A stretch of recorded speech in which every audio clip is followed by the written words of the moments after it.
Have been shot, 4 of them killed. One of those shootings includes a party where multiple people were hit. Alexis McAdams has the story. Good evening. Tonight, numerous shootings across the city of Chicago. Right now, police working to find the gunman who opened fire here in Irving Park and shot up this church. A church hit by gunfire and cars riddled with bullets in the Irving Park neighborhood. Neighbors waking up to the sound of dozens of gunshots around 2 o'clock this morning. We were asleep and all of a sudden we heard rapid gunfire, maybe like 20 or 30 shots right outside our house. So we kind of hit the floor. A few people peeked out of their windows to see a man armed with a gun standing in the middle of the road. Witnesses say he was shooting down the street in the 4,000 block of North Troy. Walking down the street here, firing down that way, randomly with probably a car. The guy here that was shooting started yelling, but we couldn't understand the word he said. Neighbors say the exchange of gunfire damaged their property and now has many on edge. Rapid gunfire, and it was scary to be just within feet of your house and to hear the crack of the gun and the voices of the shooters yelling. This shooting scene, one of several across the city, but others now homicide cases. Overnight, a party in the city's Austin neighborhood turned deadly. Police say a man pulled out a gun during an argument and opened fire in the 100 block of North Pine. 5 people were shot, 2 died. As the Celestial Church of Christ cleans up, neighbors now working to fix the damage. 2 have windows that were blown out, so they're getting fixed right now. We have 10 holes altogether in the cars. Just thankful no one was hurt. Now, surveillance cameras were rolling at the time of this shooting. Investigators with Chicago police asking anyone with information to give them a call. You can remain anonymous. Reporting in Irving Park, I'm Alexis McAdams, ABC 7 Eyewitness News.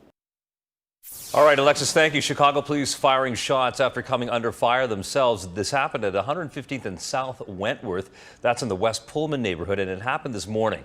Police responding after someone reported gunshots, and they say a 49-year-old man started firing at police. Officers fired back, and no one was hurt. The SWAT team then came in, and the man is now at the hospital for a mental health evaluation. COPA is investigating the shooting. An Illinois state trooper was hurt late last night when he was hit by a driver trying to flee a traffic stop on Chicago's South Side. The driver then hit several vehicles on State Street near 76th before he was able to run off. The trooper will be okay. Well, checking the weather tonight, it's kind of gloomy out there. So the question is, when can we expect some changes on this? There's Phil Schwartz standing by right now with our ABC 7 Accuweather forecast. Phil.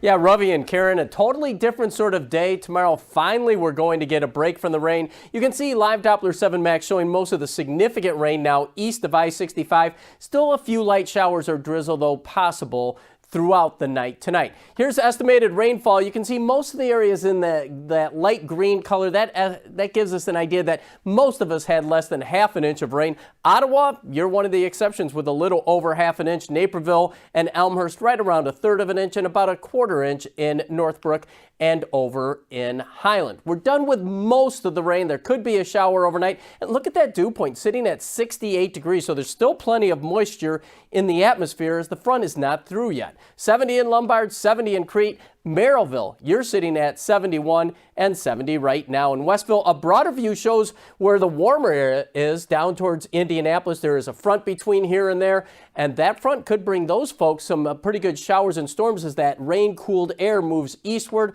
For us, most of the showers will be out of here by 4 or 5 o'clock in the morning. You can see our Futurecast shows how we'll still have overcast skies to start your day tomorrow. Temperatures starting around 60. There's some of those light showers possible between 4 and 5, 6 a.m. in the morning. But look at the afternoon into the mid-70s, a fair amount of sunshine. And then as we head into Monday, there will be a little bit of a lake breeze, but still a good amount of sunshine with temperatures getting into the low to mid-70s once again on Monday. So we got at least some sunshine in the forecast. Few showers still possible tonight, lows around 60. Look at those highs tomorrow, one of the mildest days we've seen in about a week with highs getting into the mid-70s.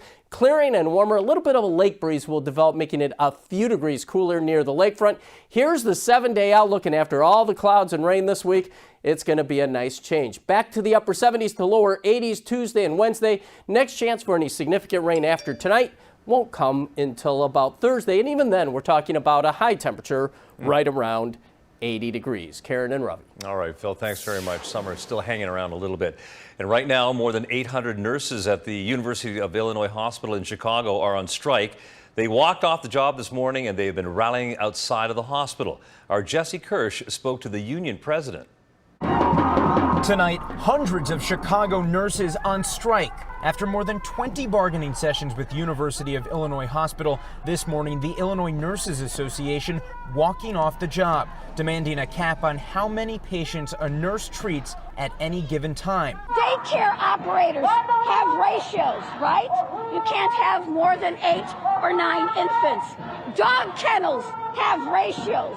Why can't hospitals have ratios? INA President Doris Carroll acknowledges the union proposal would require more full-time nurses, but she argues that's what's needed. Having adequate nurses at the bedside will prevent falls, will prevent infection, will prevent death in a hospital, mind you. The hospital contends ratios do not work.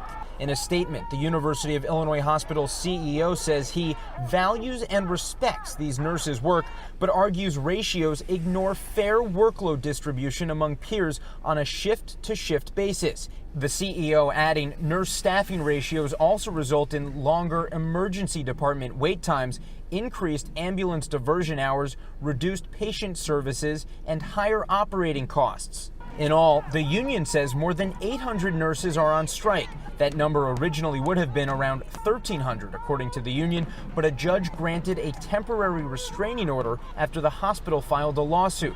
The hospital applauding the decision, which it says keeps specialized critical care nurses at work. They can't find nurses with our expertise, so they force them to cross the picket line. Especially during a pandemic, you should not have to be forced to work unreasonable work shifts that put your lives at risk while you save the lives of our loved ones. Despite this weather, the union president telling me nurses will be out here on the picket line until 10 o'clock tonight and will be back here at 7 a.m. tomorrow morning. From the near west side, Jesse Kirsch, ABC 7 Eyewitness News. And now to the latest on COVID-19 in Illinois. The state health department today announcing 2,121 new cases. There were 22 new deaths reported, and the state test positivity rate is 3.7%. AstraZeneca has resumed trials of its COVID-19 vaccine in the UK. Trials were paused around the world last week after an unexplained illness in a British patient. Health officials there have now decided it is safe to resume, and the drug maker is still waiting for clearance from U.S. health officials. A group of middle school students is making us Chicago proud for their work to make sure that everyone has enough to eat. They worked at a pop-up food pantry this afternoon at 123rd and Normal. And that was organized by Jack and Jill of America, which is an organization that works to develop African-American leaders. Well, remember, you can get the news anytime right here on our website or free news app. Eyewitness News is back tonight on ABC 7 on television after the Clemson-Wake Forest game. Have yourselves a great night.